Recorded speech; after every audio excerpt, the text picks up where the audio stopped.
what's it called? No Time to Die. That film alone would account for like 300 movies.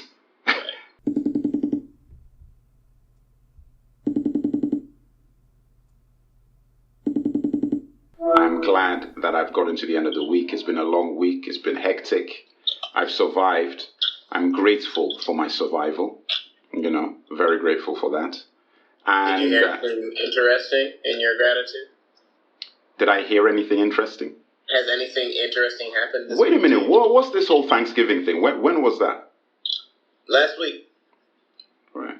I'm not interested in Thanksgiving. I think that's really... You see, once I actually found out what it was about, I was out. Yeah, that makes sense. Yeah, as any sensible person would be. Yeah, I was like... Once I found out what it was, I was like, really? That's what this is? I was like, oh, okay, look, I'm out of here. Because guys were trying to tell me that, it's just, don't worry about the how it started. It's like, now it's just about being thankful. It's propaganda. It's political propaganda on top of a cultural fallacy.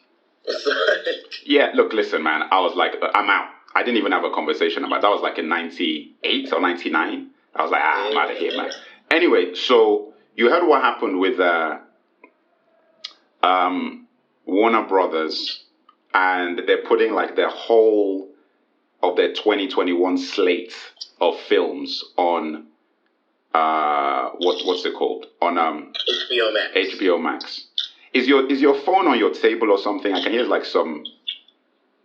Is the speaker on the table? It's like making a weird sound. Nope. Okay, if you say so.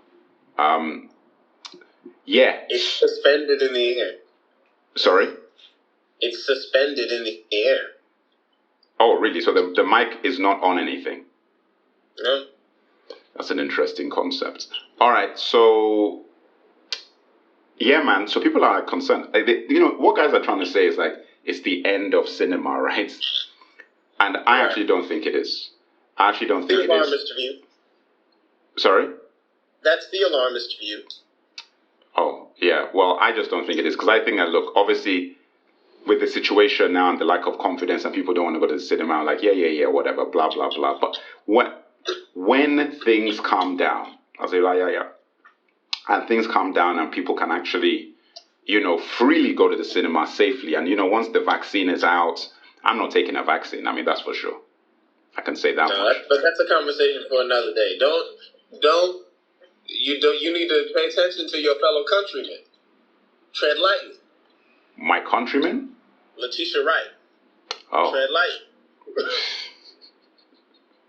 Look. That is and we're going to talk about that because I think that's the most ridiculous thing I've ever seen in my life. What's going on with her? I mean, I'm like, what? So wait a minute, a person can't anyway, we'll talk about that. But first of all, I think the issue is that because Warner Brothers are putting the big time movies, on, like we're talking Matrix, we're talking Dune, we're talking Wonder Woman 1984, because they're putting the big time movies on, HBO Max, like streaming. I think it's like direct streaming and cinema at the same time. Because they're doing that, I think that people are panicking. It's like, oh, you know what, it's over now. Because if they're going to put movies that they've spent 200 million, these are tentpole movies, blah, blah, blah, on streaming, this is the direction that they want to go in. I think, but just for this year. I think once we get into 2022 and the cinemas are actually fully open, people are going to go back with a vengeance. I agree. I think it's temporary. I think it would definitely affect cinema, but cinema's gone through changes and transformations before. I think what's happening right now is driven primarily by the streaming arms race. Between Netflix, Disney, HBO Max, their rollout was the worst of all the groups. So, whose was the worst? HBO Max. Yeah. Their launch and rollout was the worst of all the groups. So they've been trying to really gain traction. So I think this is a big play for 2021 to recoup, a lot of market share. They don't think they're going to get in the theaters. They're still going to be in theaters internationally where they can, so they get that money. But international theaters haven't recovered either. Well, no, I mean, the market's not going. The whole point is that the market is not going to be what they based all their projections on when they made these films. So they'll use it to gain a leg up in the streaming arms race. But I think you're right. Come the next year, by the end of the year, cinemas will be open, and people will at least be returning to cinemas for tent poles. And if these companies are smart, Netflix, Disney, Amazon, they'll buy up AMC because it's worth nothing right now, and they'll turn them into just immersive theater environments for their films. And I think you're right. Theater's going to survive. Yeah, no, I mean, I think definitely it will. I think it would. Look, it's like a Renaissance thing, like the 70s and all that sort of stuff with drive-in and stuff. The way that cinemas have to look, or studios have to look at this, they just have to. It's not even a choice. You can't be spending 250 million, 300 million on a movie anymore. That's just madness. It's not going to work. So now it's like you have to look at the situation where it's actually more worth your while because you need content. You need content to keep your streaming networks working, right? So you're going to have to now take that 200, 300 million and spend $1 million on a movie, 2 million on a movie. So basically you're going to get like 150, 200 films. You're talking about hours now. You're not talking. Yeah, no, you're going to get 200 films out of what you would have spent on one movie. Because when you're talking about 250, you're also talking about 250 in advertising and all that. You don't have to really advertise when it's on your streaming network. Yeah. So it's like, you're so for James Bond, like, what's it called? No Time to Die. That film alone would account for like 300 movies. Like, you could make 300 films. Like, basically, you could power your streaming network for 3 to 4 years. But the thing is, so you're right? I mean, obviously, with talent, you need the right directors and the right filmmakers. It becomes a split, though. So it's going to be about the power of the streaming service, but it's always also going to be about the power of the amount of money I can make, right? And when it comes to film, there's still nothing that makes money like the global blockbuster. That's what they do, billions and billions of dollars. That's what and allows you to cross market, cross promote. So they're always going to still make the strategic branded play a couple of times a year. Probably. I mean, but look, I just don't see them spending the kind of money that they were. So even if they make a branded, not as regular. Yeah, but they're not. I don't think they like. I think that what the amount of time it's going to take for them to get to a point where they're spending that kind of money, that's going to take a while. I mean, that's going to take a while, and I don't think that they're ever going to go back there again.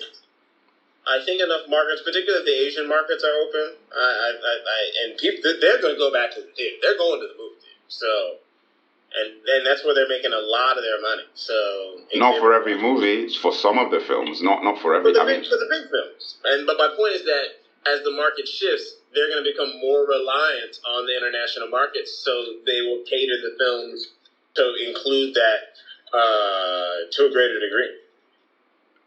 Yeah, well, fair enough, but we'll see what happens. Like I said, it's like the fact that Matrix 4, Dune, Wonder Woman and movies of that level are being put on HBO Max and cinema at the same time. So basically an HBO Max streaming film. Oh, and I also heard that Wonder Woman 1984 is going to be the first 4K streaming movie that they do. So, look, we'll see. The thing that they're going to have to really work out, though, is the deals that they made with people on those films and all that stuff. Because they had to renegotiate. Patty Jenkins had to sign off on Wonder Woman, and they didn't talk to any of the other directors and artists about those other films. So they're going to have to create new deals with those people. Oh, you mean with this, as far as the streaming stuff is concerned? Yeah, now that they've taken those films from going to release in theaters and they're putting them on streaming, they're going to have to negotiate the back-end deals because that completely changes the metric that they were using when they signed the contract. Truth. I mean, look, like I was talking about Chris Nolan and Tenet. I was like, man, that was the dumbest thing to have done, is to have not put that stuff in streaming as well as cinemas. Like, the fact that you made 350 million or whatever it was, 400 million or whatever it was, even with a quarantine. Can you imagine how much money they would have made? Because there's so many people who I know for a fact wanted to watch that film and just wouldn't go to the cinema. So if you can go VOD... Then yeah, because you could. VOD. I'm talking about VOD. That's what I'm talking about. But that's the difference between you just putting out a movie and like I can go pay to go watch it from my house, or I'm paying $14.99 a month for a service that's going to assist you. It's just a different metric. But like, yeah, if you can go VOD like Mulan was, like suddenly you get people, anybody who wants to see the movie gets to watch the movie and to pay you to see the movie. You make loot.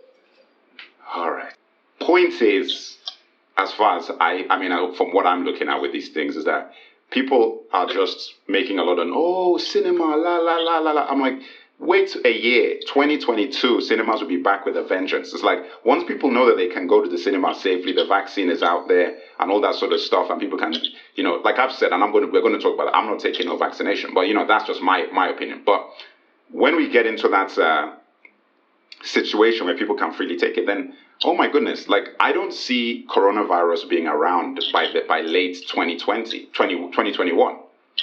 Me neither. It's not going to be around by then. So it's like everybody's going back to the cinema. This whole business of like, the experience at home, I'm like, yeah, whatever. Look, once you have that it's opportunity, going to be diminished. It will be changed. It will be diminished. No, that's why they're not going to be making those 300 million. Like it's going to be diminished, but cinema will be back. Yeah. All right. So